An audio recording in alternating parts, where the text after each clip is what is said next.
que, que bueno, ya no voy a profundizar mucho en detalles porque ya Cecilia el jueves pasado les estuvo contando cómo trabajamos en la materia.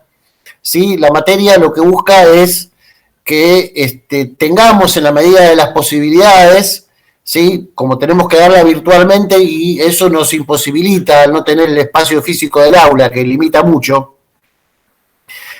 sobre todo para cuestiones explicativas, a trabajar, esperen que sigo admitiendo gente, a trabajar cada semana un tema distinto que hace a la historia económica particularmente, con énfasis en eso, ¿no? En la economía, del siglo XIX, mediados del siglo XIX y el siglo XX particularmente, o sea, nuestra materia hace mucho énfasis en la historia económica argentina del siglo XX, o sea, hasta trabajar cada semana un tema diferente y para ese tema estudiar un autor. Ustedes por eso tienen la bibliografía de la materia que está en un drive, ¿sí? Que está digitalizada, ¿sí? Y cada semana trabajamos un autor y ese autor ustedes para trabajarlo, ¿sí? Para leerlo, que tienen que leerlo, tienen unas guías de lectura que nosotros fuimos armando y que, ¿cuál es la idea? A ver, la idea es que se cometan acá todos los errores que haya que cometer para que después no los cometamos en el parcial. ¿Cómo se logra eso? Bueno, eso se logra con el trabajo de ustedes de sentarse con el texto, o digo sentarse como si estuviéramos en una época analógica, pero en realidad estamos en una época en que los leen virtual, los leen digitalmente. Leerlo con el celular, con la Padlet, con la tablet, pero leerlo. ¿Sí? Porque si vienen a la clase sin el texto leído van a estar en las nubes. Y a medida que lo van leyendo, ir mirando la guía y tratando de responder a las preguntas. ¿Por qué? Porque las preguntas del parcial, si bien no van a ser iguales, tienen ese formato. Entonces ustedes en cada clase, aparte de darme pie a mí, que eso es lo importante, que haya un ida y vuelta entre el estudiante y el profesor, darme un pie a mí, para decir que está bien o para corregir y que todos juntos podamos aprovechar esa corrección de tal tema, están estudiando para el parcial y evitan lo que es un clásico en los estudiantes, lamentablemente, incluyéndome a mí cuando fui estudiante, de decir, bueno, voy dejando los textos pasar y me pongo a estudiar ya más cerca de la fecha del parcial y tengo una bola de textos por leer, algunos de los cuales son largos, no necesariamente muy complejos, pero largos, como el que tenemos hoy de Fernando Rocchi, para trabajar, que es un texto extenso. ¿Sí? Por eso es importante que, bueno, puedan responder, que yo pregunte yo les comparto la pantalla, les pongo la guía y vayamos trabajando con la guía. Para ir trabajando el autor y para que vayamos trabajando las hipótesis que plantea el autor, los procesos históricos que plantea el autor, porque nosotros descansamos sobre ese autor. Después ustedes a la hora de hacer los parciales van a tener que usar esa bibliografía y por lo tanto van a tener que describir las hipótesis de esos autores, las descripciones de esos autores, las ideas de esos autores. Entonces es importante que tomen contacto con la bibliografía, que la hagan algo diario. ¿Sí? Ya la semana pasada tenían a Gallo para leer, o sea que la semana pasada el lunes, trabajaron con Cecilia toda la parte política de la historia argentina entre los años 1870, 1880 hasta 1916. Que fue una clase un poco atípica, porque nosotros no vamos a ver más tanto política, sino que vamos a ver más cómo funcionaba la economía, independientemente de qué partido político gobernara Argentina en aquel momento.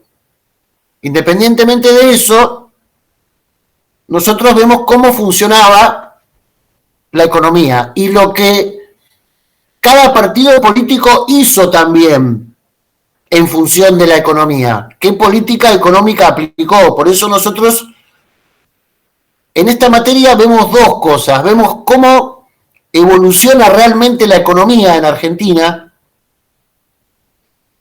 estudiando básicamente dos sectores, el sector agropecuario y el sector industrial. Lo vamos a ir estudiando toda la materia, esos dos sectores, que son los dos sectores más importantes de la economía argentina, el primario y el secundario. Y también vamos a estudiar qué políticas económicas los gobiernos implementaron para modificar la evolución de la economía, más allá de si después tuvieron éxito o no tuvieron éxito en modificar la economía. O sea, vamos a ver cómo evolucionó la economía en términos reales y cómo hubieran querido los gobiernos que evolucionara. Por eso estudiamos economía y estudiamos política económica, que no es lo mismo. Y cada tanto volvemos un poco a la política para orientarse un poco en qué estaba pasando políticamente en Argentina mientras pasaban las cosas que pasaban en economía, para que tampoco nos quede una visión que sea estrechamente económica, si bien la materia plantea una historia económica. En la primera clase ustedes lo que vieron es cómo entre 1880 y 1916, además de que se consolida el Estado Nacional argentino, es decir, una entidad institucional, jurídica y política que venía construyendo y lentamente, enfrentando muchas resistencias de las provincias del interior, desde hacía unos 30 años, lo logra en 1880. A partir de ese momento, eso es un año clave en la historia argentina, porque sucede la federalización de Buenos Aires, o sea que el Estado Nacional, que se venía construyendo, que venía construyendo su ejército propio, sus impuestos propios, sus leyes propias, sus instituciones de gobierno propias, logra tener un territorio donde asentarse físicamente, que es la capital federal.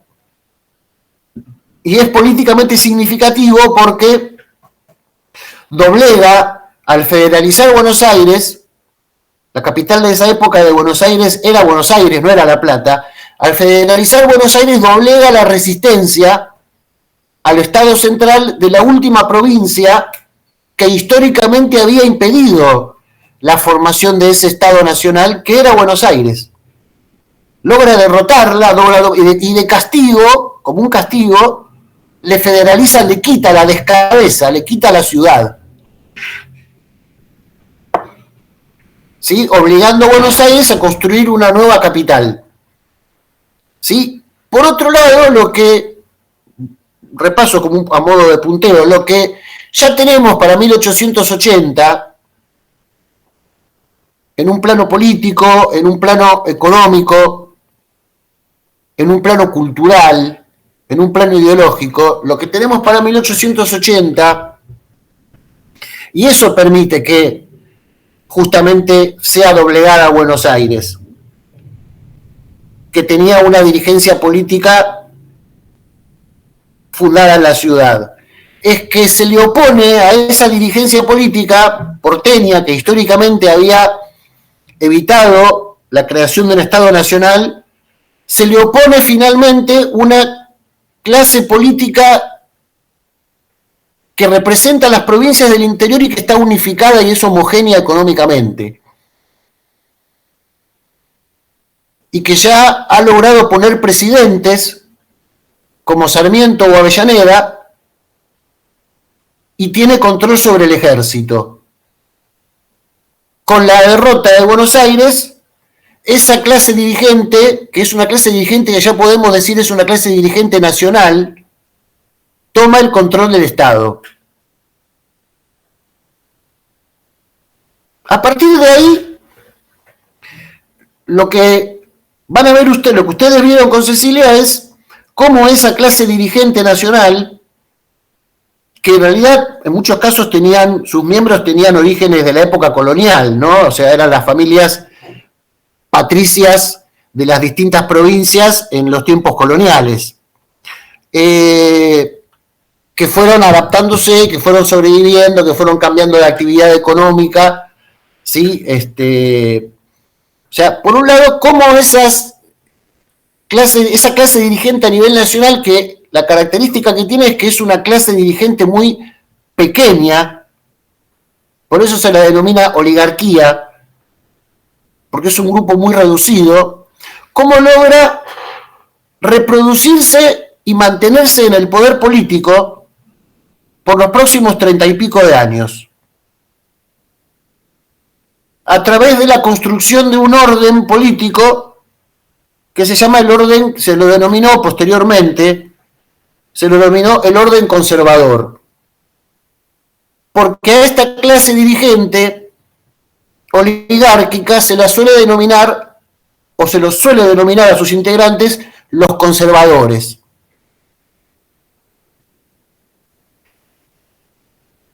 Logran establecer un gobierno que se mantiene en el tiempo, siempre siendo ellos quienes gobiernan,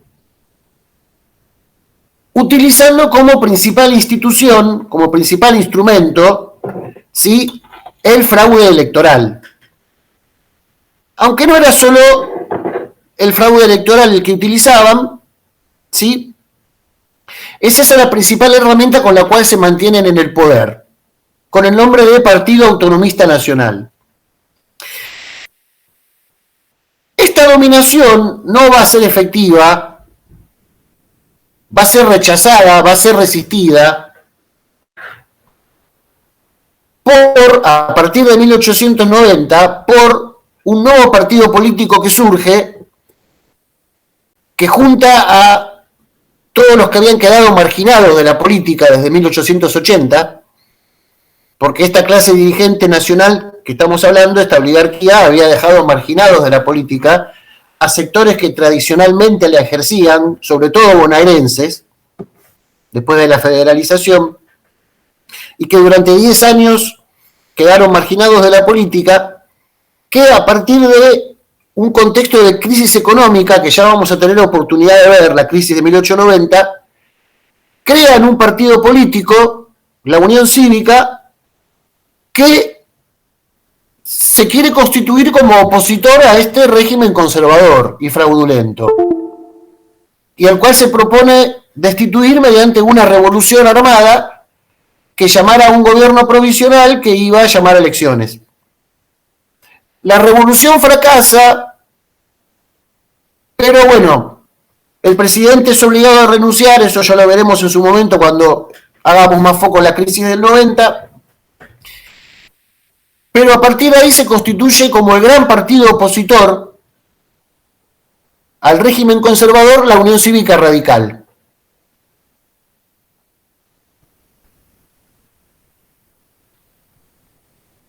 Que levanta varias banderas, pero la principal bandera que levanta, o la principal caracterización que hace del gobierno, es la de un régimen que es muy conservador en la política, que en realidad se mantiene en la política porque hace fraude, y el principal reclamo, la principal reivindicación que van a hacer los radicales es la de que se instaure el sufragio que sea universal, obligatorio y transparente, libre de fraude. ¿Sí? Que haya más competencia política. Lo que los radicales critican es lo que los conservadores efectivamente pusieron en práctica a partir de 1880, y que por otro lado era la fórmula que Juan Bautista Alberdi ya había dejado planteada en la Constitución de 1853 y en su propio pensamiento político. Para que la clase dirigente tradicional se mantuviera en el poder en un contexto en el cual a Argentina estaban llegando muchos inmigrantes que estaban empezando a cambiar la composición de la sociedad argentina. Argentina dejaba de ser una sociedad criolla para convertirse en una sociedad mucho más cosmopolita. Cosmopolita por la cantidad de extranjeros que había en el país. Muy vinculados con la economía van a estar después. Y cómo mantenerse, cómo mantener el dominio político, cómo mantenerse en el poder, cómo seguir controlando el Estado frente a toda esa población tan heterogénea que estaba llegando al país. Entonces la fórmula que proponía Alberdi era que Argentina, que por otro lado fomentaba la inmigración europea, otorgara amplios derechos civiles a la población que viniera al país, derecho a comerciar, derecho a transitar libremente por el territorio, a profesar el culto, a la libertad de expresión, a enseñar y aprender, otorgara amplios derechos civiles pero restringidos derechos políticos. No cualquiera podía votar. Había que educar primero al soberano. Era una palabra que también compartía con Sarmiento, que era su gran rival político. Mientras eso no se pudiera hacer, o mientras ese proceso de educación de las masas se llevara adelante, bueno, habría que implementar algún mecanismo para que votaran los mejores. Argentina podría haber seguido el camino que siguieron en esa época Europa, muchos países de Europa que tenían el voto calificado, o sea, solamente votaba la gente rica, la gente que podía acreditar propiedades. Argentina no, Argentina mantuvo un sistema de sufragio universal, votaban todos los varones mayores de 18 años, pero aplicó los mecanismos de fraude más increíbles que están sintetizados en un libro, o sea, que el orden conservador de Natalio Botana, porque se utilizaron, no era solamente la creación, no era solamente el fraude electoral, era la producción del voto. Los conservadores pusieron a cabo toda una maquinaria de ingeniería para llevar a cabo esas elecciones fraudulentas que le garantizaban la permanencia en el poder. Bien. Y así fue la historia argentina, sobre todo a partir de 1890 y hasta 1916. El enfrentamiento político, a veces armado con revoluciones, a veces en las urnas, a veces con abstenciones, entre el Partido Autonomista Nacional, los conservadores, y la Unión Cívica Radical. O sea, ya queda establecido de temprano en Argentina un modelo bipartidista, donde el tercer partido que va a andar por ahí es pequeño, luego va a tener un crecimiento considerable, pero siempre va a ser un partido de la capital federal, es el Partido Socialista, que a diferencia de los radicales que no tienen ningún programa político ni programa económico muy explícito, ellos dicen que defienden la Constitución, los socialistas en cambio tienen identificado cuál es el sujeto al cual representan políticamente, que es a la clase obrera que con la llegada de los inmigrantes va creciendo en número. Son representantes de, como en el resto de los partidos socialistas del mundo, de la clase trabajadora. Y siguen la línea de que hay que tratar de meter diputados en el Congreso para sancionar leyes que mejoren la calidad de vida de los trabajadores, que eran bastante malas en esa época. Hasta ahí lo que vieron el lunes, un pequeño repaso. Pero mientras tanto, mientras los radicales y los conservadores se peleaban, pasaban cosas en la economía. No eran novedosas, en realidad eran tendencias que venían de antes, o sea, procesos que venían de antes, pero que se aceleran a partir de 1880. Incluso antes. ¿sí? Tendencias que venían y se aceleran por cambios que tienen que ver con lo que está pasando en Europa, ¿sí? Esto siempre ténganlo presente en toda la materia. Muchas veces la historia argentina puede olvidarse del contexto latinoamericano, del contexto internacional y enfocarse en lo que pasa en la historia argentina. Acá no podemos darnos ese lujo, por las características que tiene y me temo tendrá la economía argentina, ¿sí? De ser una economía muy dependiente de los vaivenes de las economías internacionales.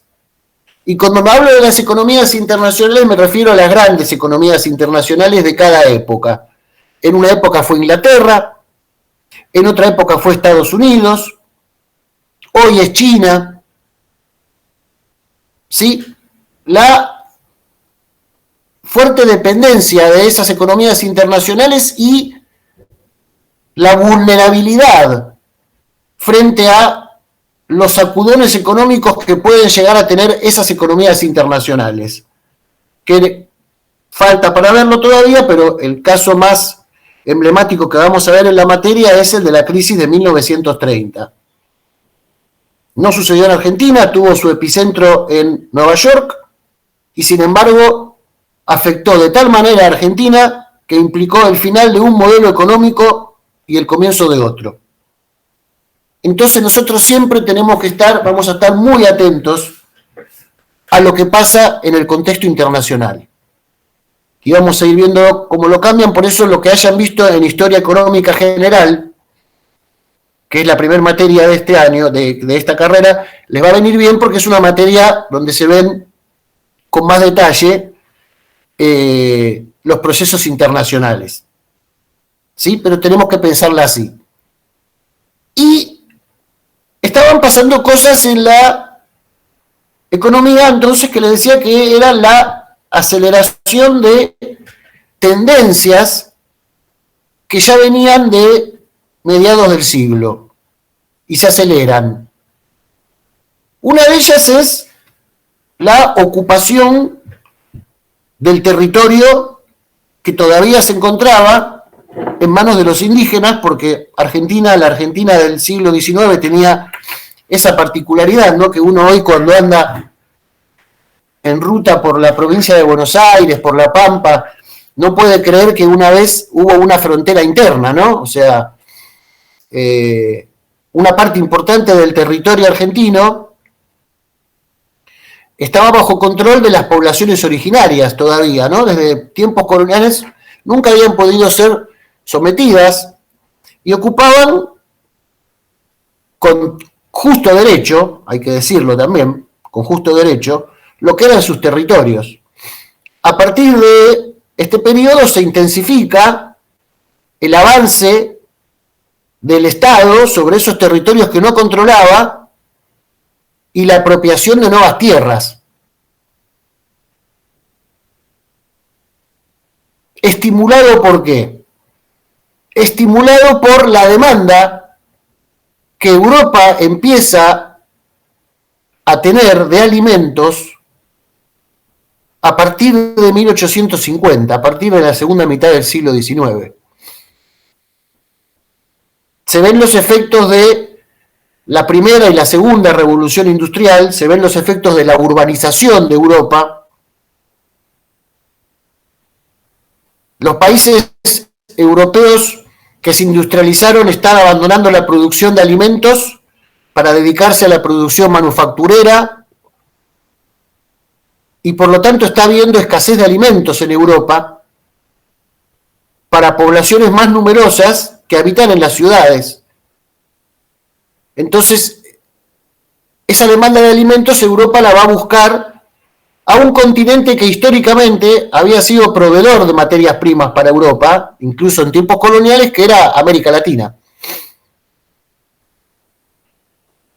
Y las pampas bonaerenses, muy fértiles, eran ideales para la producción de esos productos tan necesarios en la economía europea, que los demandaba incesantemente. maíz, trigo, y que el país no era productor. Pero ahora hay una apropiación de tierras. Por el otro lado, en relación con esto, se intensifica la llegada de inversiones extranjeras,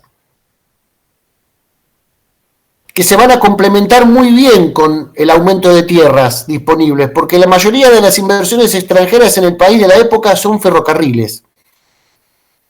¿Qué es lo que pasa? Y de origen inglés, además. ¿Qué es lo que pasa? Inglaterra había saturado de ferrocarriles su propia isla. Inglaterra es una isla pequeña. Tenía dos opciones, o sea, tenía en realidad un sobrecapital, una abundancia de capital, y tenía dos opciones, o dejar de dedicarse a la producción de ferrocarriles y al tendido de líneas férreas, o ir a tener líneas férreas a otros países del mundo. Eso hizo, y la región del Río de la Plata fue una de las predilectas de Gran Bretaña. Entonces ahora, y esto generó que se valorizaran las tierras, ahora había la posibilidad de que estas tierras pudieran producir estos nuevos cultivos y ser transportados rápidamente a las zonas portuarias.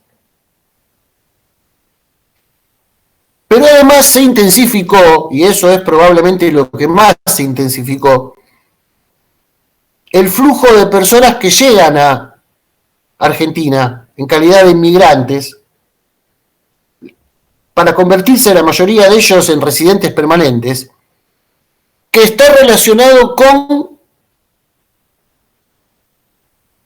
el exceso de población europea, la crisis que vive el campo europeo por el avance industrial y la necesidad de buscar, que tienen muchos habitantes europeos, nuevos lugares para empezar una nueva vida, o lugares que ofrecieran salarios más altos. Europa, a diferencia de la actualidad, Europa, en la segunda mitad del siglo XIX, es una gran expulsora de población, expulsa mucha población que le está sobrando. Y el principal destino de esta población es América. Estados Unidos es uno y el otro es Argentina. Son dos países que reciben la mayor parte de flujos migratorios de origen español e italiano. Es decir que se aceleran las tendencias en el movimiento de los tres factores básicos de la economía: tierra, trabajo y capital. Hay más tierras disponibles, hay más capital, porque se han instalado inversiones ferroviarias que permiten, no solo inversiones ferroviarias, se han mejorado las comunicaciones telegráficas. Ahora el viaje entre provincias, entre capitales de provincias que demoraba días, semanas o meses, se realiza en horas. Es decir, Argentina entra de manera acelerada en la modernidad. Buenos Aires se convierte arquitectónicamente y todavía sigue manteniéndolo en una pequeña París.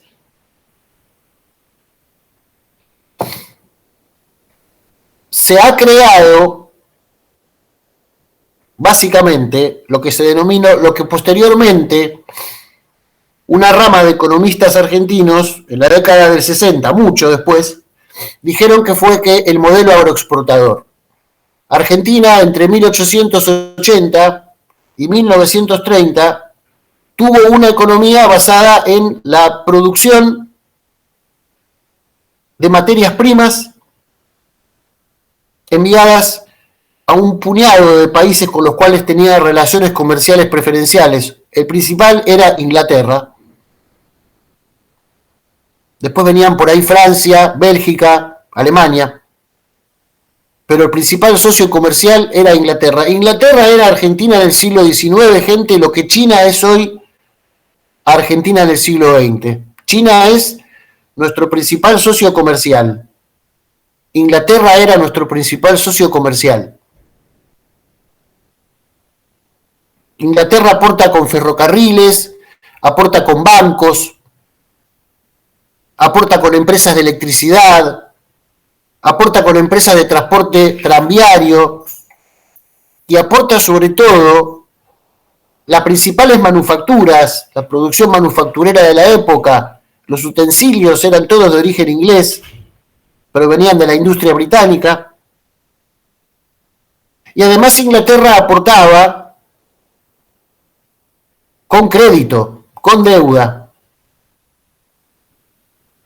Crédito que se utilizó para reformar, por ejemplo, el puerto de Buenos Aires, el puerto de Rosario, y también se lo llevó la corrupción y provocó también la crisis de 1890, ya lo vamos a ver posteriormente. Esa era la dinámica del modelo, en trazo grueso. En trazo grueso. La exportación de materias primas y la importación de capitales, manufacturas y créditos. Una relación comercial donde implicaba que nuestro país vendía productos de escasa o nula elaboración, o sea, cuyos precios por otro lado no lo determinaba la economía argentina, sino que se determinaban en el mercado internacional, que en aquel tiempo lo controlaba Inglaterra.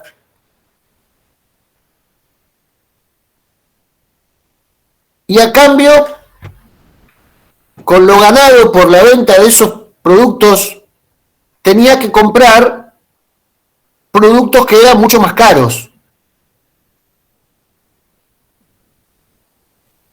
Entonces se producía un deterioro en los términos del intercambio. Pero fue una elección que caracterizó a esta clase dirigente nacional, de la que hablé hace un ratito, llamada oligarquía también, o generación del 80, por sus miembros más lúcidos, que lograron ganar las discusiones en el Parlamento y terminaron planteando la adopción de un conservadurismo político, que ya lo charlamos, el fraude. Ese era un conservadurismo político, que negarle a la gente el derecho soberano a votar libremente. O sea, un conservadurismo político combinado con un liberalismo económico. Por eso, este periodo nos dedicamos más a ver la economía real que las políticas económicas, porque en realidad el periodo de 1880 a 1916 no se caracterizó, como lo vamos a ver posteriormente en otros tramos de la materia, por grandes políticas económicas del gobierno. El gobierno aplicó una política económica, la del laissez-faire, la del dejar hacer. O sea, dejó que la economía siguiera su curso natural. Y la economía adoptó esas características. Porque la economía andaba bien y porque Argentina se incorporó exitosamente con ese modelo agroexportador.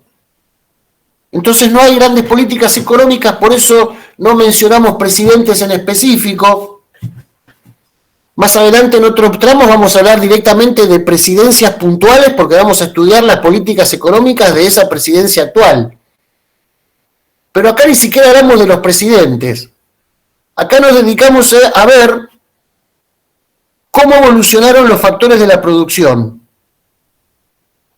Tierra, trabajo y capital.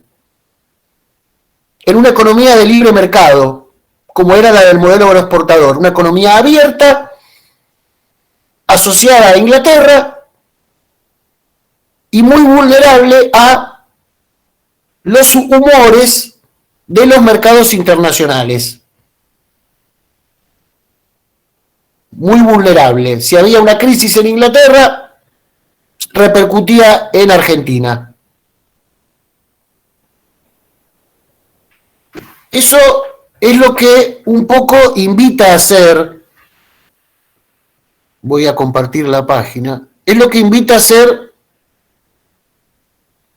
Fernando Rocchi en el texto.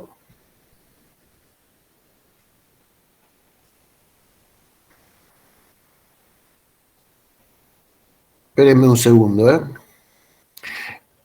Un texto que tiene un título, por otro lado, muy sugestivo, ¿no? El péndulo de la riqueza. Esto también habla de lo que, cómo se caracterizó, cómo caracteriza el autor a la economía de esta época. Pendulaba entre momentos de crecimiento y auge y momentos de caída y crisis y recesión. O sea, era un péndulo. Un segundito, ¿eh? Acá está.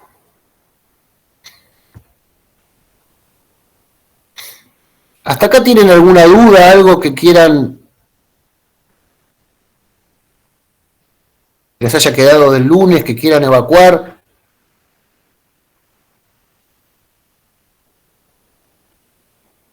No, profe. No.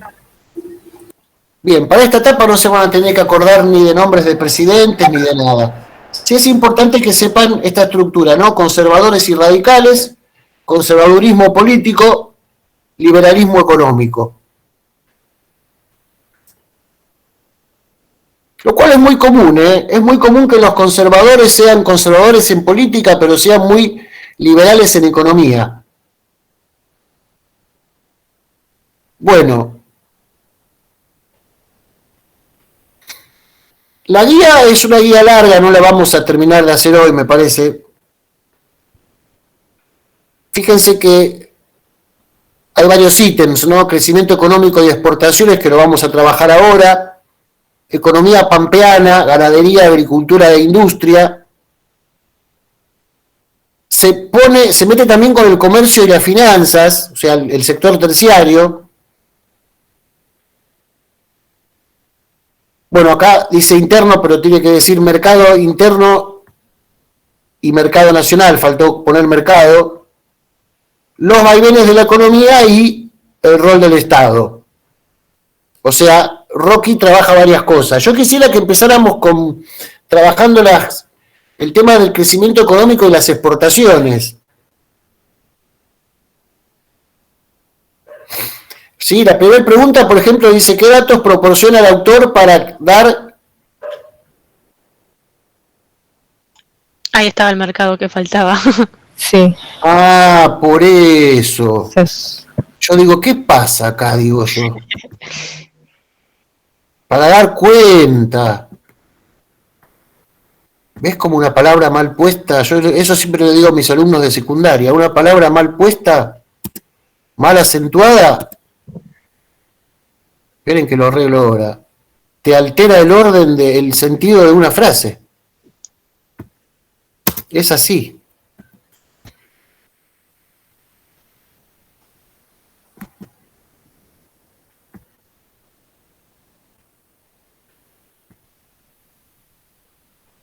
Ah, no, pero... No lo puedo arreglar ahora. Vamos a perder tiempo. ¿Qué datos proporciona el autor para dar cuenta del crecimiento económico de la época? El autor Fernando. Sí. Habla de exportaciones de productos primarios del ciclo lanar. Puede ser que sea eso. Habla también del crecimiento del PBI y que PBI per cápita. Y también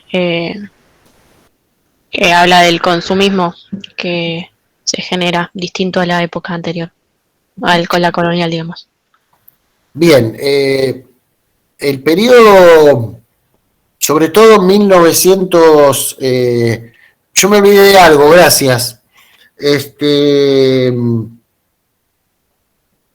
hablé mucho del tema de los cereales, pero no hablé de que también las tierras que se ganan implican una continuación del desarrollo ganadero argentino. Y ese desarrollo ganadero va a tener dos etapas. Primero, una etapa muy importante que va a ser un boom de una época, va a durar la década de 1860, pero después va a declinar, aunque la producción va a continuar, el boom lanar, la producción de lanas, o boom ovejero,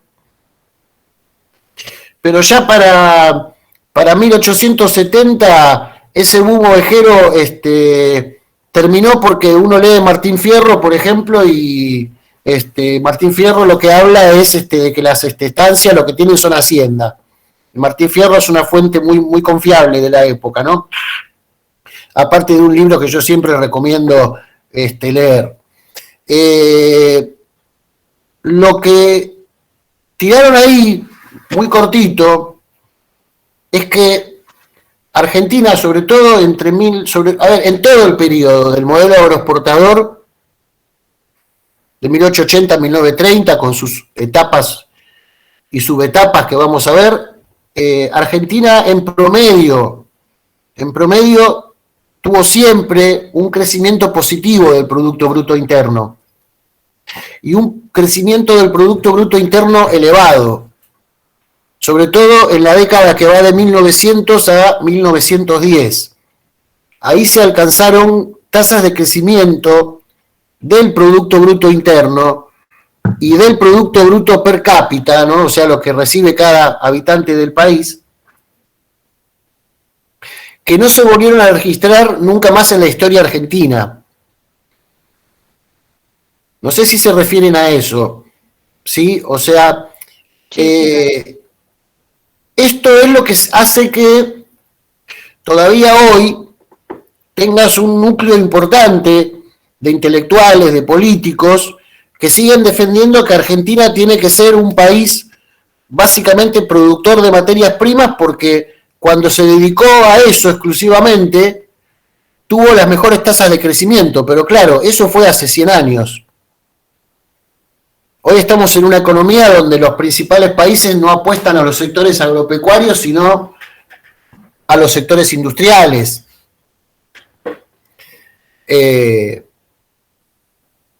¿Alguien más?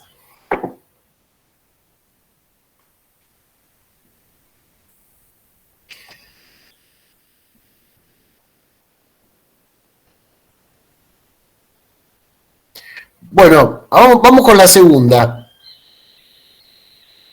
¿Sí?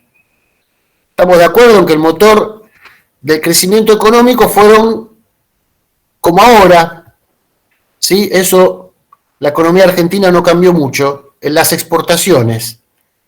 Pero, ¿cómo estaban compuestas las exportaciones de aquel periodo?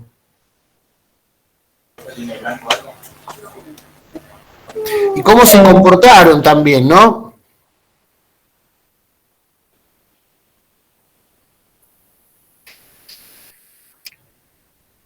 ¿Qué tipo de exportaciones eran? Era de productos primarios y después fue cambiando. Después fue importante el tema de la venta de lana, que se convirtió en el bien principal de lo que se exportaba del país, y después también se fueron produciendo nuevas mercaderías relacionadas con los cereales, el lino, también lo de la carne congelada y animales en pie fue variando. Bien, a ver, la exportación de ganado fue variando. Primero se hacía ganado en pie, después se empiezan a instalar los primeros frigoríficos, que también son parte de estas inversiones extranjeras que yo les comentaba, no fueron solo ferrocarriles, ¿no? También los frigoríficos de capital inglés. Había toda una cadena, ¿no? Donde los propietarios de la tierra eran argentinos, pero los que transportaban la producción y la comercializaban al exterior eran británicos, ¿no? Por eso muchos historiadores revisionistas posteriores van a decir que en esta época Argentina era una semicolonia de Gran Bretaña, de Inglaterra, porque Inglaterra tenía el control del transporte, de las comunicaciones, y terminaba poniendo los precios de los productos finales. Posteriormente, claro, con la llegada del frigorífico, la carne se envía congelada. Eso por la parte del sector pecuario. ¿Sí? Exportación de lana, exportación de carnes, que se van refinando, se van mejorando por la demanda del mercado inglés, que demanda mejores carnes, de mejor gusto. ¿Qué pasa con el sector, con el agro?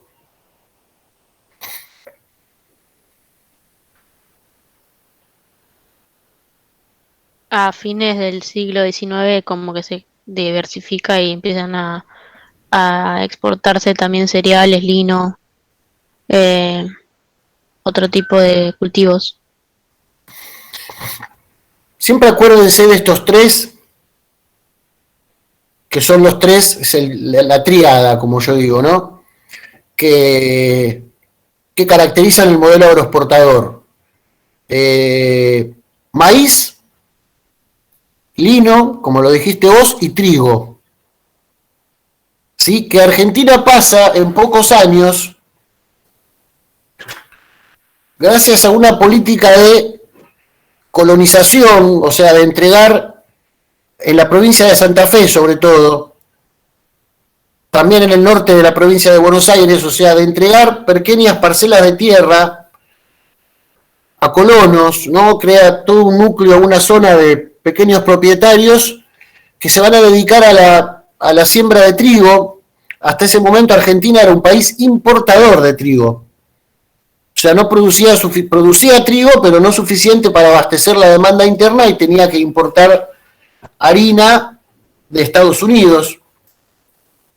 En pocos años, así como había estado el boom lanar en la década del 60, en la década del 80, 90, va a estar el boom triguero. Y Argentina va a pasar a exportar trigo y a convertirse en uno de los principales exportadores de trigo. Las otras producciones que mencionaron, la azucarera, que las tenemos que tratar de otra manera, la azucarera y la del vino, no eran para la exportación, eran para el mercado interno. Lo que vamos a ver nosotros es, ahí sí, algunas políticas económicas hubo, qué políticas del gobierno permitieron que se desarrollara en Argentina una industria azucarera muy tempranamente y una industria viñatera de bodegas y trapiches en Mendoza, en una economía que era tan abierta y teniendo como serios rivales los vinos franceses, en el caso de Mendoza, y la azúcar brasileña o la azúcar cubana, que era súper barata porque se producía con mano de obra esclava, o sea, no tenía que incorporarle al precio final del producto la mano de obra porque era cosechada por gente que trabajaba gratis. Pero esas no las podemos incluir como exportaciones. Bueno, ¿qué factores externos permitieron la consolidación de un modelo agroexportador?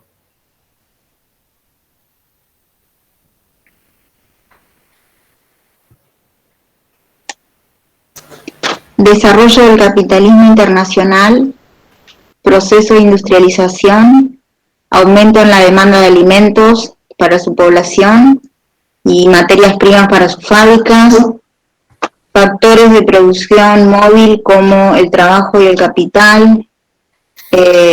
Una Europa con exceso de población se convirtió en la principal fuente de salida de mano de obra. La industrialización produjo excedentes de capital, por lo que buscaban invertir en otros países con mejor rentabilidad. Bueno, bien, muy bien. Lo que estuvimos conversando, y esto explica, volvemos a lo mismo, ¿no? La dependencia de Argentina, ¿no? Argentina no lleva adelante un desarrollo autónomo. Lleva adelante un desarrollo en la medida en que Europa le marca la cancha para ese desarrollo. Le ofrece inversiones, le ofrece créditos, le ofrece población. ¿sí? Entonces se establece una relación de dependencia. Es lo que está pasando en Europa en esa época. Es la Europa que, como les dije, le están sobrando, básicamente. A Europa le está sobrando capitales y le está sobrando población. Esos capitales y esa población van a parar a América Latina. Sobre todo, bueno, también en general toda la red ferroviaria de Sudamérica fue realizada por ingleses, o sea, no solamente la red ferroviaria argentina. Lo que pasa es que la red ferroviaria argentina fue por lejos la más grande creada, muy por lejos respecto al resto de los países, Brasil, Perú, Chile. La red ferroviaria argentina fue grande, pero con un defecto, que era una red, la pueden ver, la pueden googlear y verla. Hoy queda muy poco de esa red ferroviaria activa. Era una red ferroviaria en forma de telaraña que confluía en los principales puertos, Rosario y Buenos Aires, Bahía Blanca también, posteriormente, pero dejaba, por ejemplo, regiones del país incomunicadas, parte del noroeste argentino o la Patagonia misma, que no tuvo desarrollo ferroviario directamente. O sea, era una red ferroviaria pensada para, y eso va a traer muchos problemas después, cuando la querramos reestructurar. Era una red ferroviaria pensada para extraer rápidamente la producción agropecuaria de la región pampeana. Y es en la región pampeana donde se concentra la mayoría de los tendidos ferroviarios realizados por estas empresas de capital inglés. Esa Europa, abundante en capitales y abundante en población, es la que va a permitir que se genere el modelo agroexportador.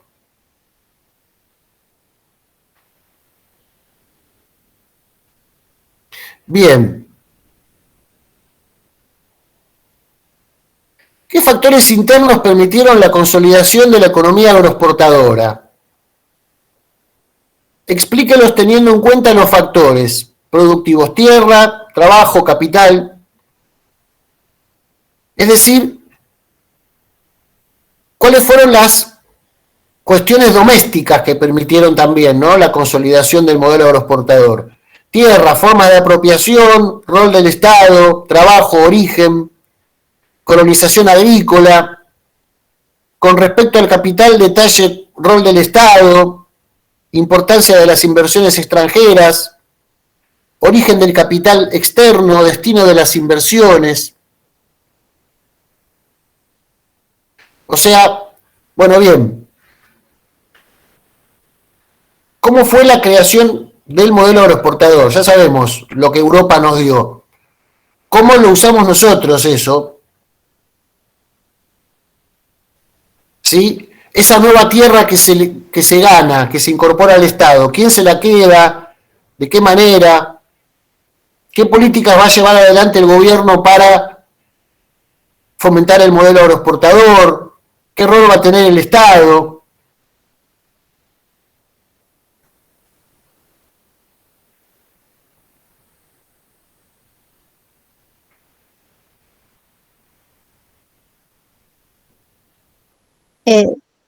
Hola, yo lo hice un poquito cortito, pero lo leo.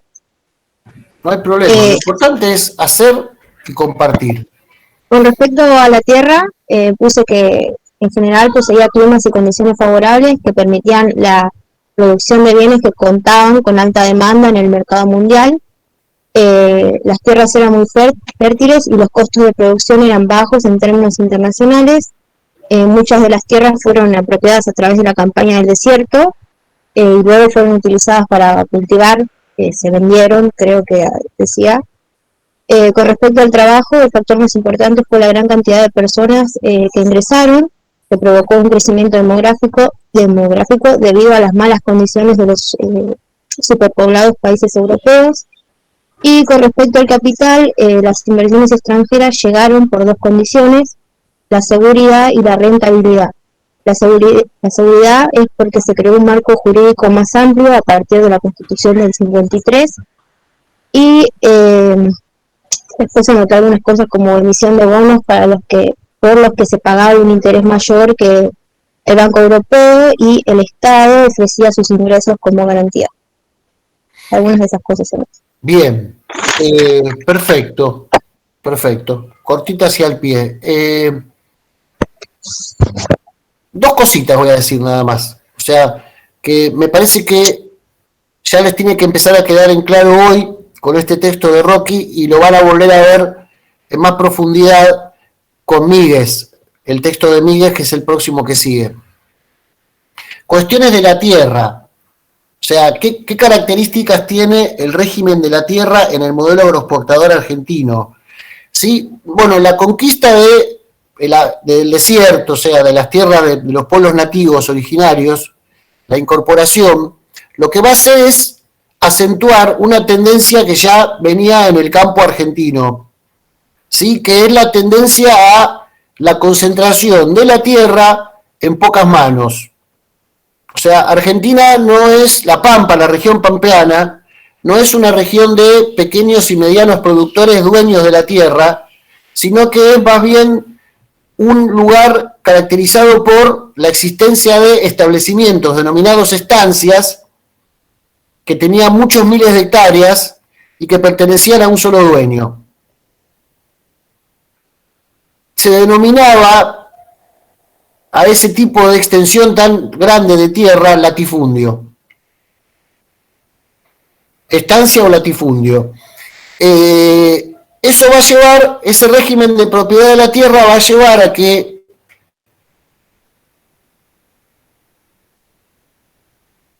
se cree la figura, que yo se la voy adelantando un poco, de la estancia mixta, donde hay una parte de la tierra que la continúa teniendo el propietario y se dedica a la producción, sobre todo de ganado, pero después alquila, arrienda otra parte de la tierra para la producción de cereales, por eso mixta.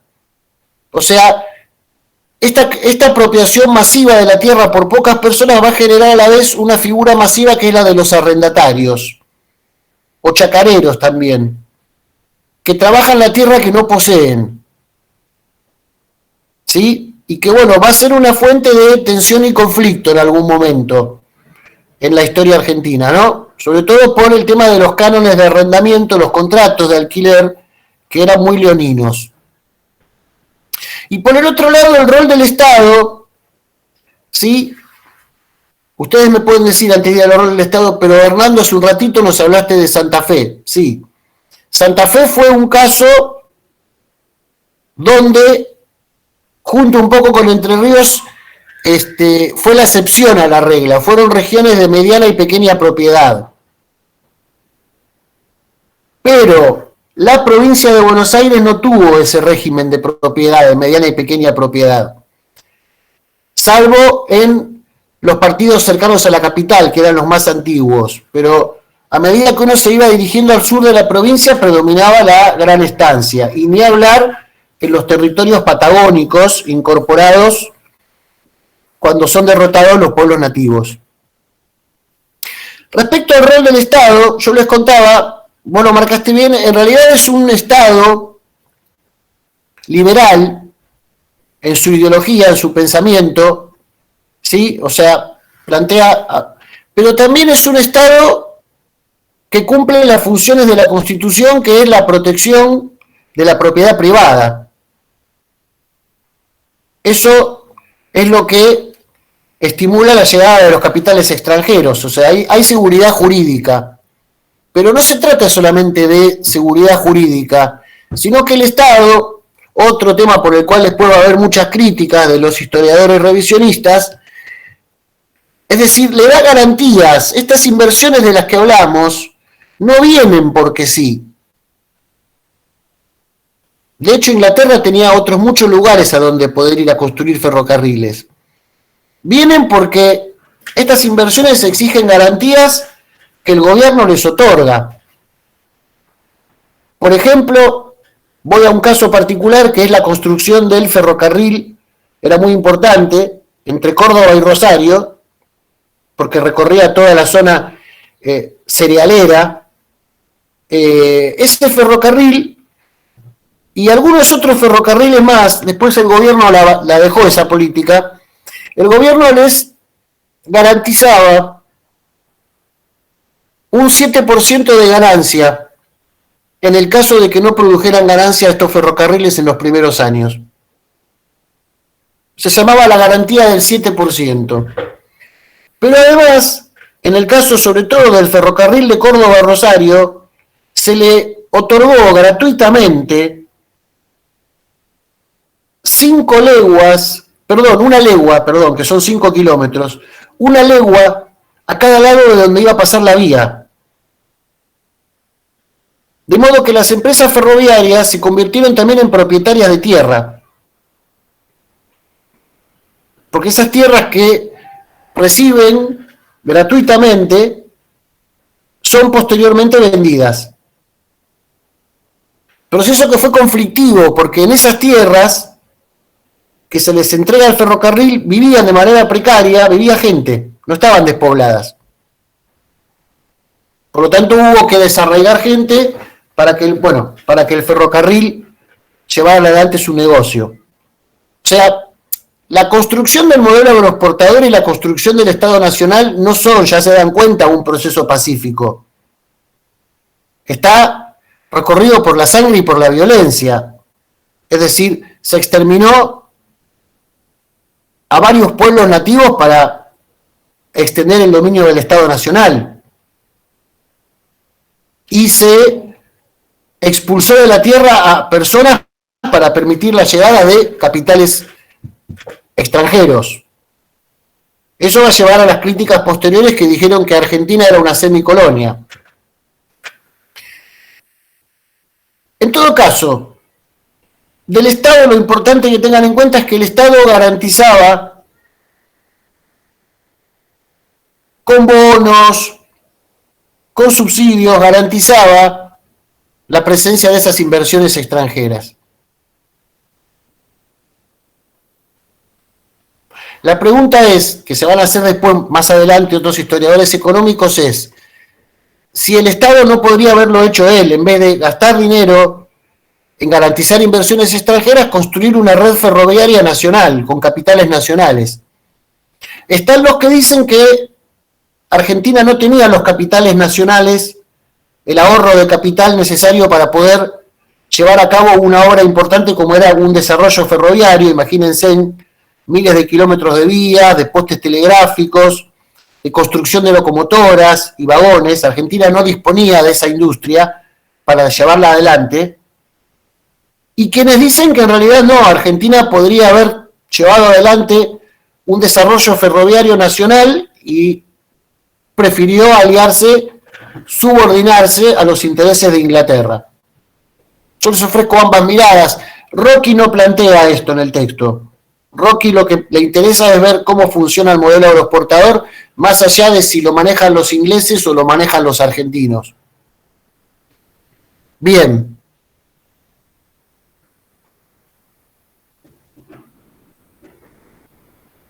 Bueno, ahí terminamos con las primeras, crecimiento económico y exportaciones.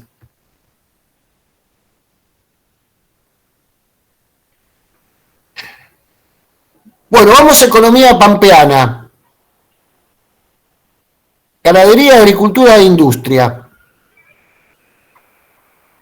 Yo recién les había adelantado importancia y funcionamiento de esta que la tienen que saber bien, porque es pregunta de parcial.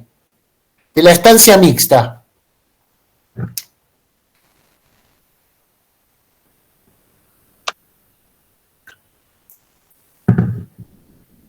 ¿Qué era la estancia mixta?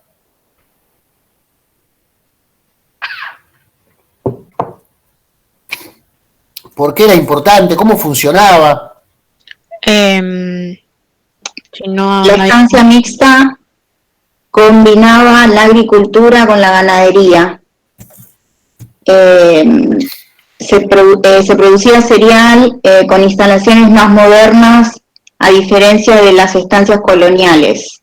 Además del cereal se producía ganado ovino y posteriormente vacuno refinado.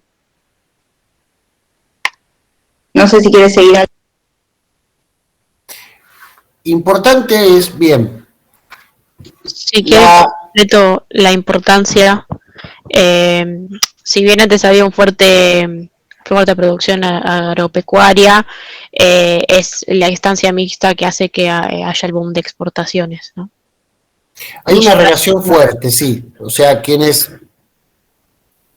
por ejemplo, el boom triguero lo adjudican a la política de colonización de la tierra que distribuyó la tierra en Santa Fe en pequeñas y medianas propiedades, y estos chacareros, al ser dueños de su tierra, tenían más estímulo para producir.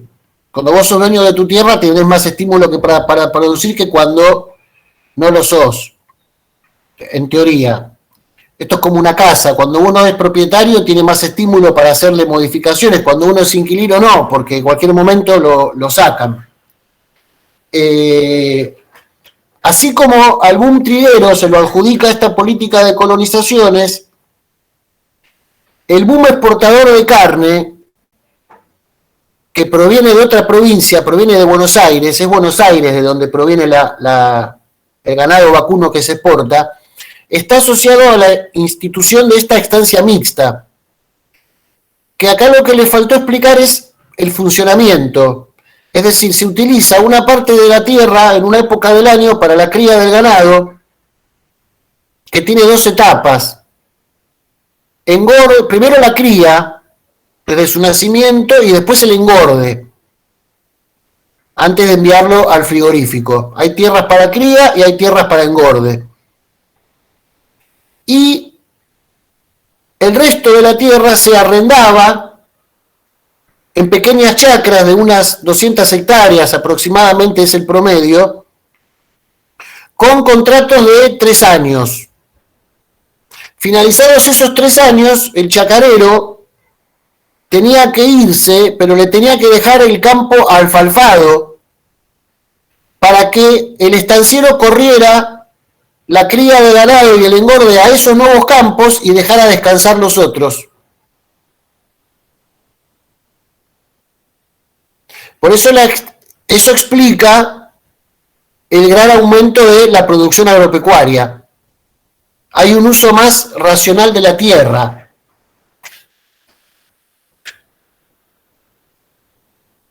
Y genera estas 2 figuras, 3 en realidad. El estanciero, el dueño de la estancia, el patrón de estancia, el dueño, el chacarero, los propietarios de las máquinas, de toda la maquinaria necesaria para el cultivo y la cosecha,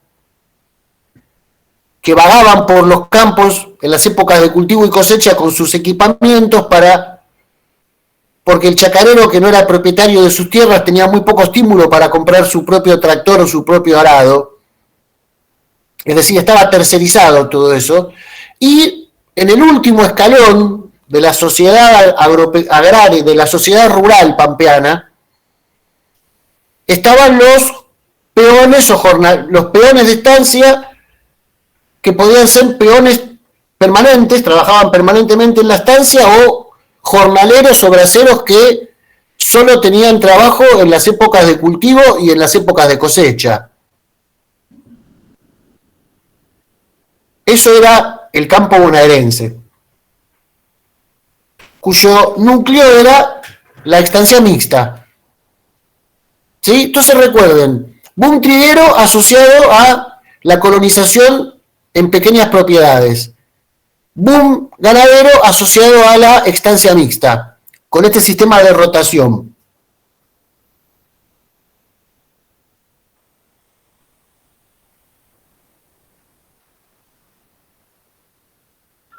¿Cómo dijiste, perdón, que se me trabó justo?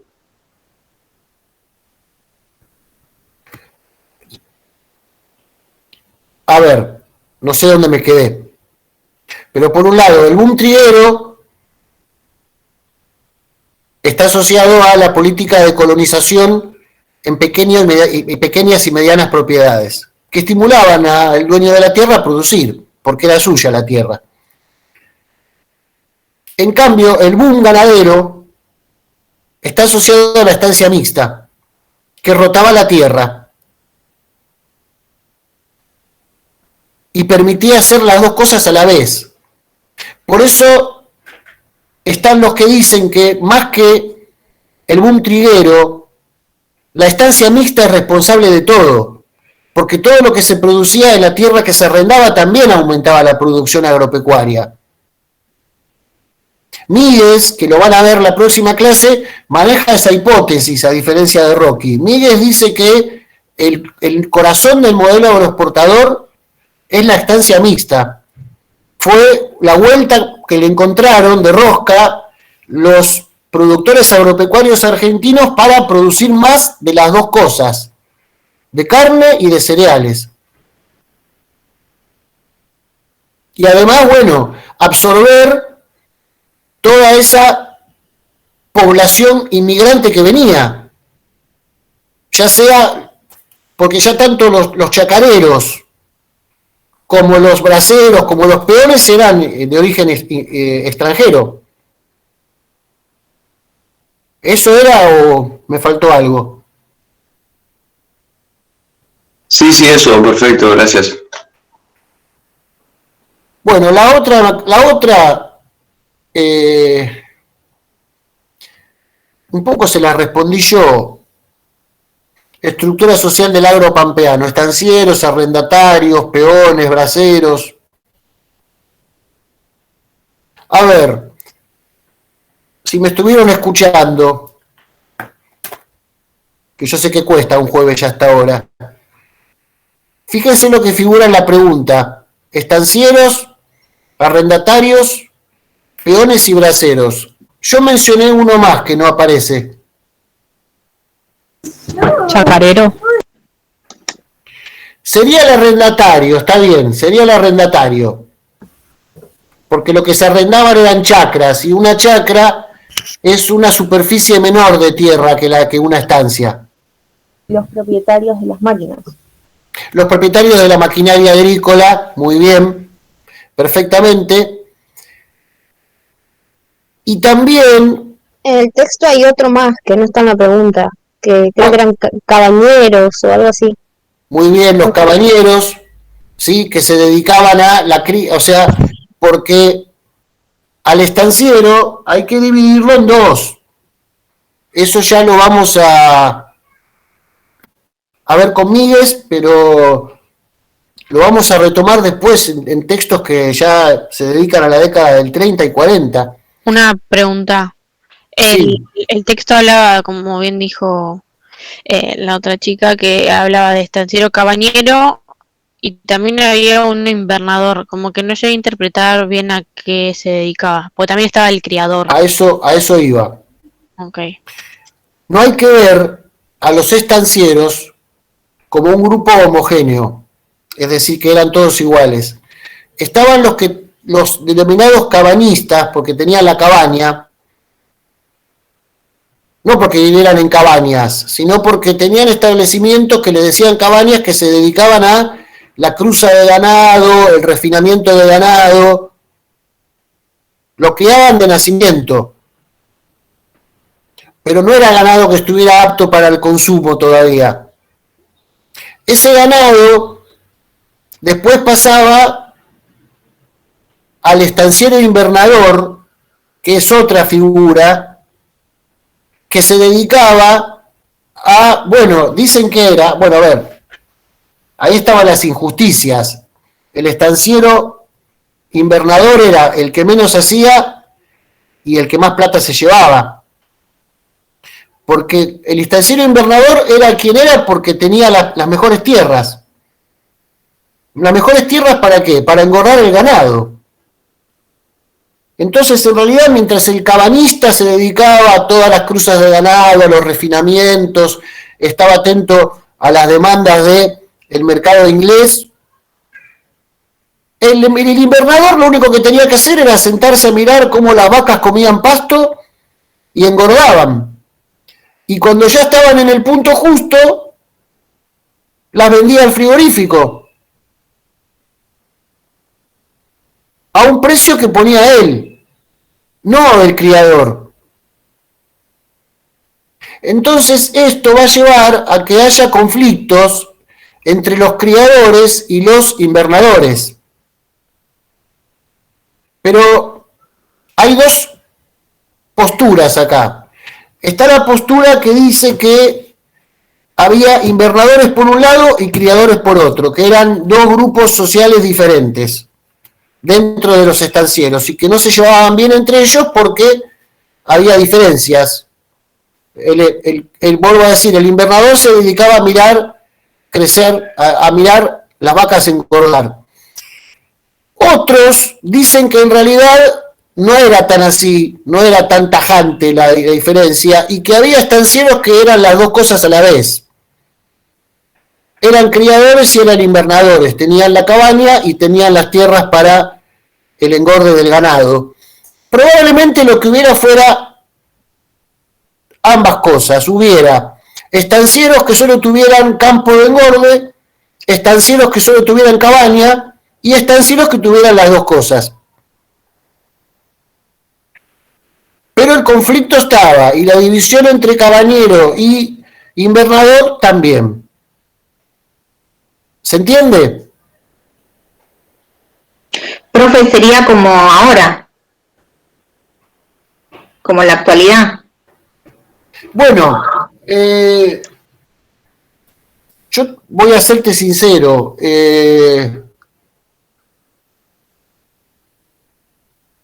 El agro pampeano, a ver, primero tenemos un problema, María Laura, ¿no? Sí. Mira, primero tenemos un problema. Primero lo que tenemos es que hace ya muchos años que la producción ganadera argentina viene cayendo. Argentina produce menos ganado que antes. Eso explica en buena medida el aumento que venimos sufriendo de la carne hace mucho tiempo. ¿Sí? O sea, Argentina, por el cultivo de la soja, sobre todo, que se da en la región pampeana, ¿sí? Abandonó, o sea, la producción de cabezas de ganado porque era más rentable la producción de soja. Ahora, el tema de la cabaña y el invernador siguen existiendo. Sí, claramente.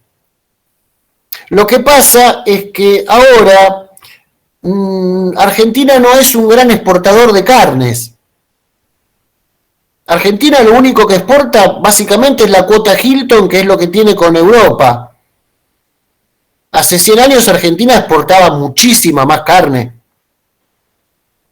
Pero al menos hasta el momento que estudié yo, digamos, la cabaña y la zona de engorde estaba, en general, vos tenés que en las zonas, hasta el río San Borombón, un poco más pasando el río San Borombón en la provincia de Buenos Aires, Chascomús, ¿no? Como para que se ubiquen un poco, Ruta 2, hasta ahí tenés lo que son las zonas de engorde. Lo que pasa es que muchas de esas zonas de engorde, también vos fijate, no sé si son de ir por la Ruta 2, alguna vez fueron últimamente a Mar del Plata, pero vos vas por la Ruta 2 y te encontrás que toda esa zona, que en una época pasaba por las tierras de engorde, ahora yo viajo seguido, veo mucha soja y después veo muchos barrios cerrados y spa.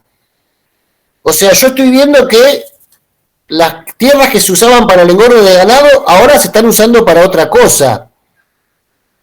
Esto tiene que ver claramente con que se exporta menos carne de vaca, entonces es necesario menos tierra para el engorde. La zona de cabañas está más para el sur de la provincia de Buenos Aires, más para la zona, o para la zona centro, la zona de 9 de julio, 25 de mayo, un poco más para el sur también, Tandil, Olavarría, que son tierras menos fértiles porque, bueno, se van alejando de uno de los principales factores de fertilidad de la pampa bonaerense, que es la cercanía al Río de la Plata.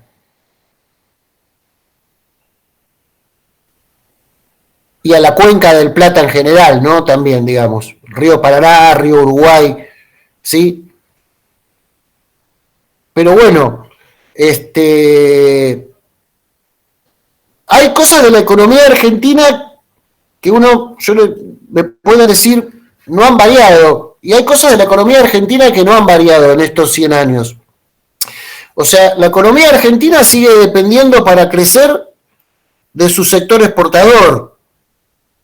Y siempre estamos ahí a la expectativa cada año de la cosecha fina, la cosecha gruesa. El gobierno está ahí a la expectativa de que sea una buena cosecha, porque el gobierno aplica retenciones a las exportaciones de cereales desde hace ya más de 20 años. Y son una de las principales fuentes de recaudación fiscal que tiene el gobierno, que viene con déficit fiscal hace ya varios años. En eso no cambió.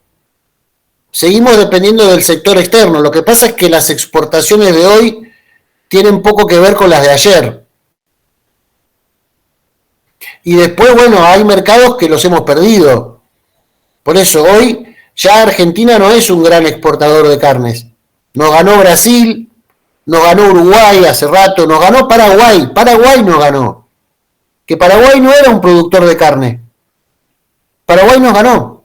Pero bueno, eso no entra en la materia, pero tiene que ver con que, bueno, con que en los últimos 20 años, con el boom sojero, Argentina optó por privilegiar el cultivo de la soja, o sea, tendió más al monocultivo y abandonó sus cultivos tradicionales.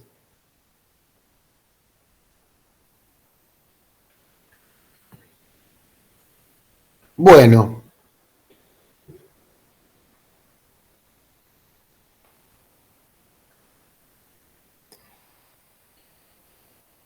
¿Había conflictividad social en el agro pampeano?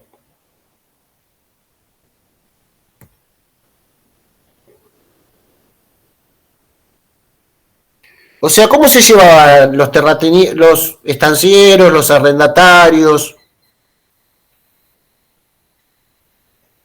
Según el autor, no había gran conflictividad hasta 1912, el llamado grito de alcohol.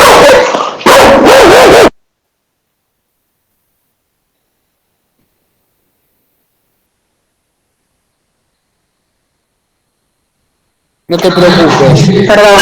No te preocupes. Yo tengo dos gatos que a veces se me andan por alrededor de la computadora también, haciéndomelo eso. Lindo perrito. Grande, por lo que veo. Parece grandote. No, es pequeño. Sí, no, le vi la cabeza y parecía grandote. Vos decís, claro, ahí me acordé, nombraste el video corta. ¿Qué fue? Los obreros de las fábricas... no, esa es otra, perdón, me fui a la otra. Claro, a ver. El agro pampeano tenía unos niveles de desigualdad importantes, de desigualdad social, durante el modelo agroexportador. ¿Por qué? Bueno, porque un grupo muy reducido de personas acaparaban toda la tierra. Un grupo muy reducido de personas eran propietarias de los medios de producción y una gran porción de la población no era dueña de sus medios de producción, ¿sí? En un sentido marxista. O sea, tenías la figura del arrendatario, que tenía contratos leoninos, eran contratos muy duros, y después el bracero o el peón, que no tenía más que su fuerza de trabajo para vivir. Y que encima competían porque en Argentina venían dos tipos de inmigrantes. En este periodo hubo dos tipos de inmigración. Estaba el inmigrante que venía para instalarse. Muchos de ellos se van a convertir en chacareros, que en realidad venían con la ilusión de poder convertirse en propietarios de la tierra, y no lo van a poder hacer porque ya la tierra se la acapararon toda. Y después están los inmigrantes golondrina, que eran los que venían para la época de la cosecha, aprovechando los salarios altos. En aquella época los salarios que se pagaban en el campo en Argentina, a pesar de todo esto que estoy contando, eran más elevados que los salarios que se pagaban en el campo europeo. Venían para la época de la cosecha, pero se volvían a ir. Sí, eran varones solteros generalmente, venían sin la familia, venían, cosechaban y se iban. Entonces el bracero nativo, el peón nativo, tenía que competir en la época de la cosecha con estos inmigrantes golondrina que a lo mejor, como pasa hoy con la inmigración de los países limítrofes, aceptaba trabajar por un salario menor. Sin embargo, a pesar de estas desigualdades, recién en 1912 los chacareros van a hacer, va a haber una, bueno, los estudios lo definen como una rebelión agraria. Los chacareros se rebelan contra los estancieros y se niegan a pagar, hacen una huelga y hacen dos cosas: se niegan a pagar los arrendamientos porque consideran que son muy caros y además se niegan a cultivar y a cosechar, hacen una huelga muy importante en la provincia de Santa Fe, por eso se llama Grito de Alcorta. De ahí van a hacer la federación, se van a nuclear. Ahí los chacareros, por primera vez después de años de individualismo, van a decidir que tienen que tener una organización que los represente, porque la sociedad rural no los representa, la sociedad rural representa a los dueños de la tierra, y van a creer que todavía existe y que fue protagonista, no sé si se acuerdan, del conflicto del campo, allá por el año 2008, la Federación Agraria Argentina, que históricamente representa a los pequeños y medianos productores, que no reclamaban, era una rebelión agraria que no reclamaba, a diferencia de las rebeliones agrarias que va a haber en otros países que reclamaban la reforma agraria, o sea, reclamaban que el Estado expropiara las tierras de los grandes latifundios y las repartiera entre los pequeños campesinos, como va a surgir, como va a pasar en México, posteriormente en Perú, en Bolivia. No pedían una reforma agraria, sino que lo que pedían era más elemental, o sea, pedían una rebaja en los cánones de arrendamiento y pedían algo todavía más elemental que hablaba del grado de abuso de los estancieros sobre los arrendatarios chacareros. Pedían que los contratos fueran escritos, porque muchos de los contratos de arrendamiento eran de palabra, eran orales, y permitían después todo tipo de abuso por parte del estanciero. O sea, pedían esas dos cosas nada más. Pero bueno, terminó con represión, el gobierno terminó reprimiendo, ante lo que temía era algo que podía derivar en una revolución agraria, pero sí tuvieron éxito los chacareros en lograr, aunque sea una rebaja de los arrendamientos y que los contratos fueran por escrito.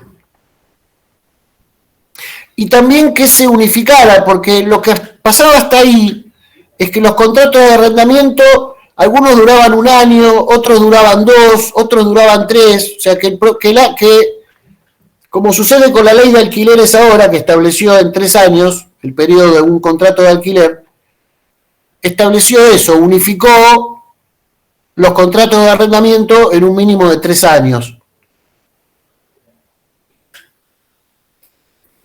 Pero, claro, recién en 1912, y después no volvió a haber más. El Grito de Alcorta fue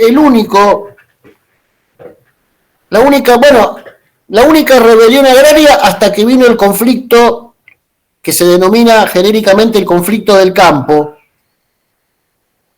Ustedes eran un poco más chicos, ¿no? Estamos hablando de algo que pasó, sí, aunque parezca mentira, pasó hace 13 años ya, ¿no?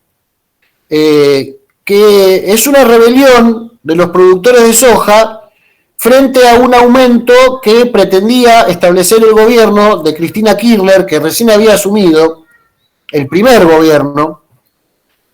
El gobierno pretendía establecer un aumento en las retenciones a las exportaciones y se produjo una huelga grande que también tuvo momentos de represión y bueno, se terminó llevando a discutir al Congreso. El gobierno no lo pudo establecer por decreto,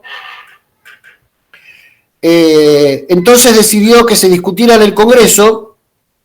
Duró como 100 días, o sea, la huelga de los productores.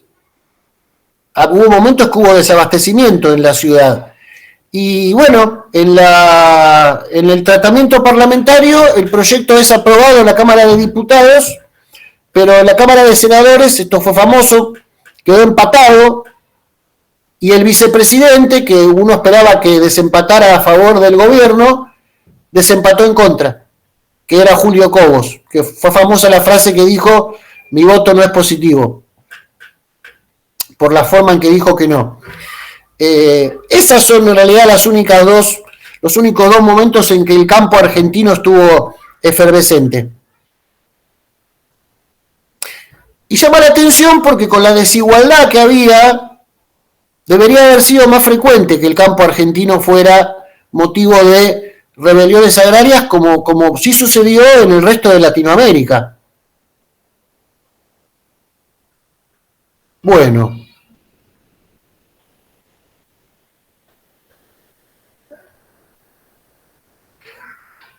Vamos a hablar un poco, porque hasta ahora hablamos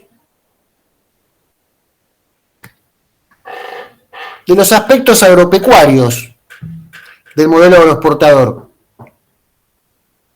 Era un modelo esencialmente agropecuario, cuyo crecimiento era motorizado por las exportaciones, eso lo tenemos en claro. Pero eso no implicó que ese modelo agropecuario, en el seno de ese modelo agropecuario, surgiera un desarrollo industrial.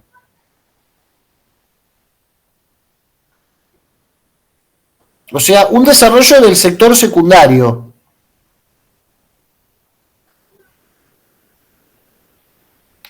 La pregunta es, en este periodo, ¿qué características tenía ese desarrollo industrial?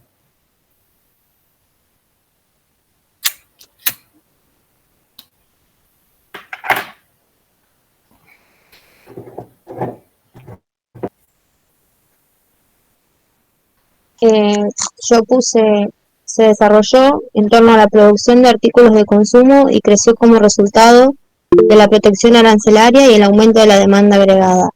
Logró cifras significativas a partir de 1890 con un nuevo aumento de la demanda y logrando en algunos casos la producción estandarizada. La expansión manufacturera tenía como destino el mercado interno. Solo aquellos productos como el azúcar, que eran subsidiados totalmente, tenían éxito con respecto a las exportaciones. De hecho, ni siquiera los productos que pertenecían al agro, excepto los frigoríficos, podían ser exportados. Y después puse con respecto a que había un ejemplo ahí que decía que con respecto a la actividad molinera, por ejemplo, tuvo limitadas sus exportaciones porque los mercados externos se reservaban la molienda para sus territorios y preferían comprar el cereal no elaborado. Eso igual eso no fue problema para que surgieran empresas importantes que todavía siguen estando, como Molinos Río de la Plata, ¿no? Que justamente proviene de que originalmente era una empresa molinera. Claro, ¿cómo puede haber un desarrollo industrial en un país que básicamente es importador de productos industriales? Bien, el desarrollo industrial no va a ser de esos productos que son importados, que provenían de Inglaterra, maquinaria, pero en realidad, cuando yo les hablo de los productos importados, ¿sí? O sea, tengo que ser en esta época muy amplio, porque se importaba de todo. Era muy poco lo que era de producción nacional. ¿Sí? Sobre todo si eran productos de la industria química, de la industria metalúrgica, de la industria que recién empezaba, ¿viste? De los plásticos, o sea, de la industria petrolera, o sea, en realidad era de la industria ferroviaria, todo lo que implicara productos que tuvieran acero, que tuvieran aluminio, o sea, eran importados. Herramientas, o sea, productos de ferretería, o sea, se importaba desde bienes intermedios que utilizaba la industria como maquinarias, por ejemplo, hasta bienes de consumo final, como cacerolas y ollas. ¿Sí? O sea, entonces, ¿cómo podía haber un desarrollo industrial en Argentina? Y sin embargo lo hubo. ¿Por qué? Bueno, acá la compañera un poco lo expuso. Primero lo hubo porque, perdón, antes de decirlo, y por otro lado, volviendo a esto de que Argentina era un importador de una enorme cantidad de productos, esos productos, todos esos productos, desde la máquina hasta la cacerola, pagaban aranceles de importación por entrar, que no encarecían mucho el producto, no lo encarecían mucho, pero que eran la principal fuente de recaudación fiscal de la época. La Argentina de aquella época no es como la Argentina de hoy, donde las principales fuentes de recaudación son internas. Provienen del impuesto a la ganancia, provienen del IVA, que es un impuesto al comercio, provienen de las retenciones a las exportaciones, que es de producción local, ¿sí? Provienen de esos tipos, o sea, la estructura impositiva argentina cambió en un momento y empezó a buscar los recursos dentro del país. Pero en este periodo, en realidad, los recursos fiscales provenían de los aranceles a las importaciones, así que al gobierno le convenía que entraran las importaciones porque eran la fuente de recaudación que sostenía el Estado. Un Estado, también es cierto, que tenía menos gasto público que el Estado actual. ¿Sí? Era un Estado más chico. Sus funciones eran básicamente educación, salud y seguridad. ¿Sí? Sin embargo, hubo un desarrollo industrial que se debió a tres características que las mencionaron por arriba, las tienen que profundizar un poco más. Primero, hubo una política del Estado que se limitó a dos rubros nada más, el azucarero y el del vino, de subsidiarlo, usaste la palabra subsidiarlo, pero más que subsidiarlo lo que hizo fue establecer aranceles muy elevados a la entrada de azúcar y vino proveniente del extranjero. Para asegurar, pero ese vino y ese azúcar, como yo les dije hace un rato, no era para la exportación, era para el mercado interno. Esto también está relacionado con ¿qué es el mercado interno? Bueno, el mercado interno es el mercado de un país. El mercado interno argentino crece porque llegan los inmigrantes. Y estamos hablando de millones de personas que vienen, no son escasos los flujos migratorios.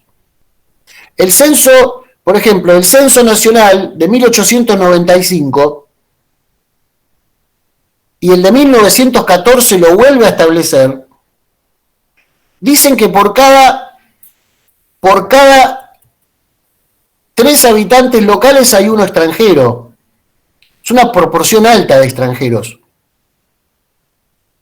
Entonces, el mercado interno crece y hay más demanda. Demanda de productos básicos, que se pueden satisfacer con la importación, pero de otros productos, ¿sí?, que están vinculados más que nada con la industria alimenticia. Cerveza, galletitas, fideos, harina. Y Argentina era un país productor de materias primas que podía destinar una parte de esa materia prima no a exportarla, sino a producirla en el país para abastecer ese mercado interno. Por eso, las primeras industrias que van a surgir en esta época son industrias que procesan materia prima local. Cervecerías, la primera es Quilmes, cervecerías, molinos harineros, frigoríficos, fábricas de galletitas, fábricas de fideos, fábricas de refinación del alcohol vinculado con el azúcar, y bueno, los ingenios azucareros de Tucumán y las bodegas y los trapiches mendocinos. Pero siempre es una industria que está vinculada a el desarrollo muy básico de la materia prima, y que es una industria que no exporta. Complementa, en realidad es una industria que complementa la importación de todos estos productos que yo les estuve describiendo. Acá me pregunta María Laura cuáles son las tres características. Bueno, un Estado que por un lado, lo repito, protege a la industria azucarera y a la industria viñatera para asegurarles un mercado interno. O sea, que el azúcar y el vino que se consuman en Argentina sean de origen nacional. Después el aumento de población, sobre todo en la región pampeana, que implica mayor demanda de productos alimenticios o de productos derivados de la industria alimenticia.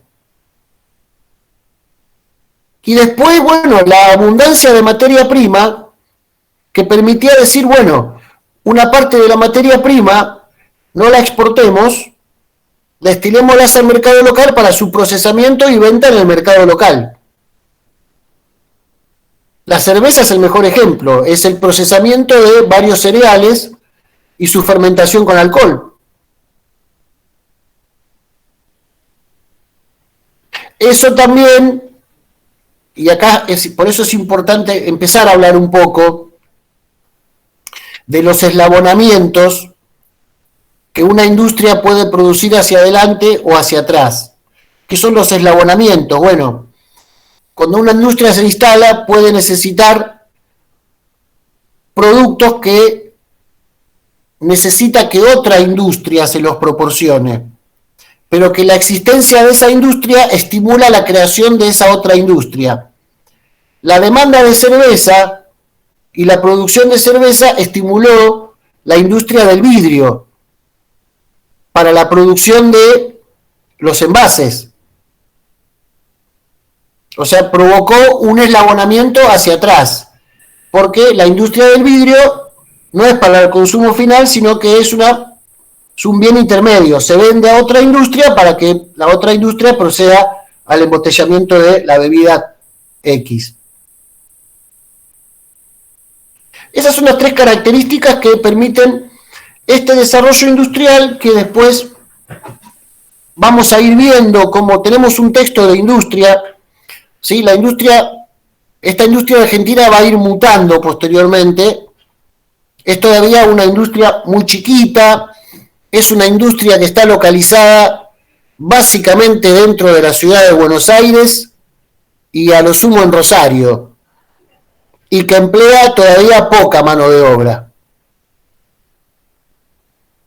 ¿Sí? Pero es un desarrollo industrial. Bueno, a ver.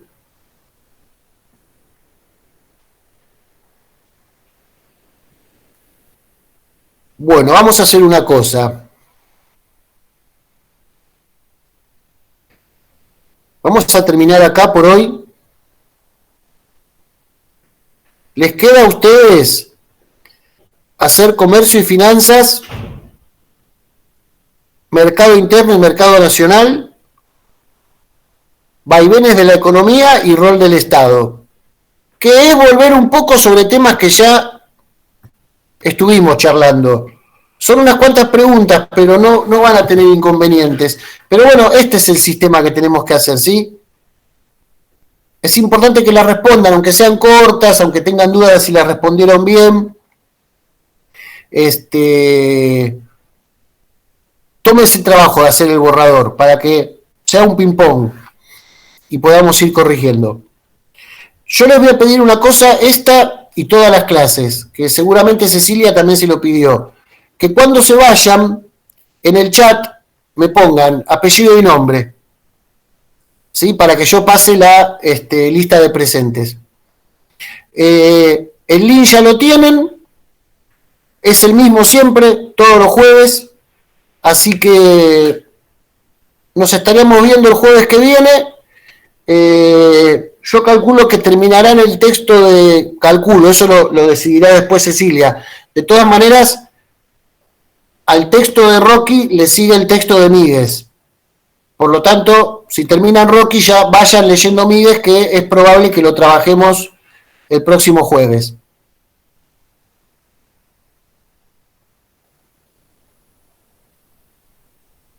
Bueno, ¿alguna duda? Siempre igual pueden volver a la clase grabada, a la primera clase que quedó grabada. No, ninguna duda.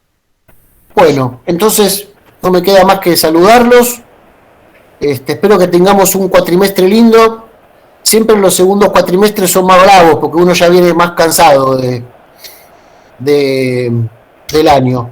Y es bastante insalubre el método de las clases virtuales. Uno quisiera volver al aula.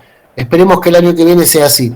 Pero bueno, que tengamos un lindo cuatrimestre, que podamos trabajar bien, que tengamos buenas producciones, buenas intervenciones, buena lectura de los textos, y saben que cualquier cosa, para cualquier duda que tengan, está Cecilia o estoy yo. ¿Sí?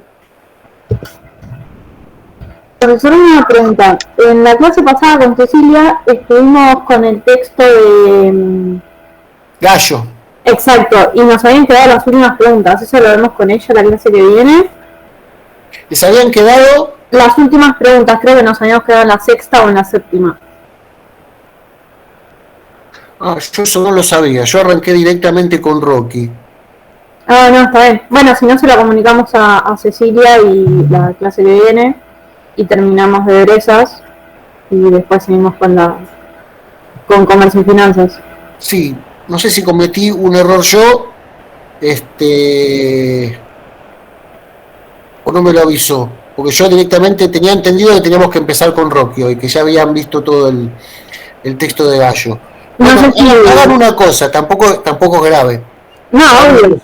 Transmítanle esto, entonces de última terminan de ver las preguntas que faltan, tienen tiempo de terminar de hacerlas, las preguntas, por otro lado, le hacen una relectura de Gallo, y bueno, yo igual le aviso a Cecilia hasta dónde dimos de Rocky, para que retomen ustedes el próximo lunes. Perfecto, gracias. Gracias. No, por favor, gracias a ustedes, gracias por avisarme ese detalle.